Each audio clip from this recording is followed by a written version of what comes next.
Congress party 100 సంవత్సరాల వేడుకలు నిర్వహించనున్నారు. ఈ నెల 20వ తేదీన హైదరాబాద్ గాంధీ భవన్లో ఉత్సవాలు జరుపుతున్నట్లు తెలిపారు తెలంగాణ ప్రదేశ్ కాంగ్రెస్ సేవాదళ అధ్యక్షుడు మిద్దెల జితేందర్. కార్యక్రమంలో AICC Sevadal chief organiser Lalji Desai, CM Revanth Reddy, deputy CM Allu Bhatti Vikramarka, PCC అధ్యక్షుడు మహేష్ కుమార్ గౌడ్, మంత్రులు, ఎమ్మెల్యేలు, ఎంపీలు, ఎమ్మెల్సీలు, కార్పొరేషన్ చైర్మన్లు, పీసీసీ కార్యవర్గ సభ్యులు పాల్గొంటారు.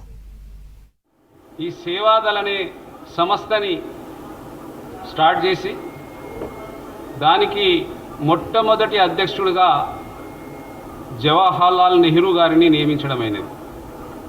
ఆయన ఆధ్వర్యంలో దాదాపుగా సంవత్సరం కాలం పాటు భారతదేశమంతా సేవాదళ్ ఆధ్వర్యంలో బ్రిటిష్ వారిపై, తెల్లదొరలపై పోరాటం చేసిండ్రు. ఆ రోజు ఏ పని ఒప్పజెప్పినా కూడా మేము పార్టీ పరంగా కానీ ప్రభుత్వ పరంగా కానీ రాష్ట్ర వ్యాప్తంగా ఉన్నటువంటి సేవాదళ కార్యకర్తలంతా బాగా పనిచేస్తాము, ప్రభుత్వానికి వెన్నుదన్నుగా ఉంటాము.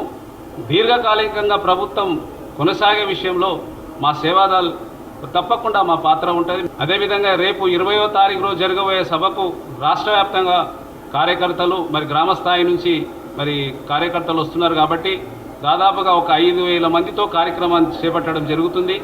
ఈ కార్యక్రమానికి పెద్దలందరినీ ఆహ్వానిస్తున్నాం.